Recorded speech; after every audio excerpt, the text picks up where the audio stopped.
We begin by importing document and its associated components from Next document. These components represent the structure of the HTML document which NextJS will serve.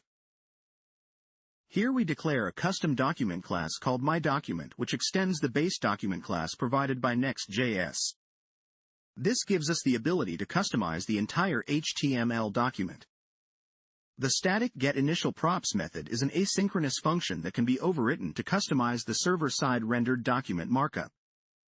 CTX is the context object which holds information about the request, response, and rendered page.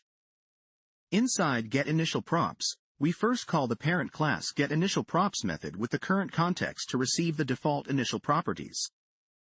We then return these properties spread inside a new object, which will include any custom properties you might want to add in the future. That ends the getInitialProps method. Next is the render method, responsible for describing what the HTML markup of the document should look like. The render method returns the document structure that we want to serve. We start with the less than HTML greater than component, which is the root component, and wraps the entire markup. Inside, we first include the less than head greater than component, where we can include tags that should be present in the head of the document, such as meta tags or external style sheets. Following that, we have the less than body greater than tag. This is where our application's content will appear. The less than main greater than component is a placeholder that Next.js replaces with your app's component tree. It is followed by a commentary explaining that we will place the next script. It is important to note that next script is crucial for Next.js to function correctly, as it includes all the necessary JavaScript code required by the pages.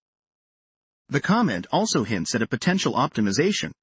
We can defer the loading of the next script, which can help optimize the page loading performance, particularly if your Next.js app has a large JavaScript bundle.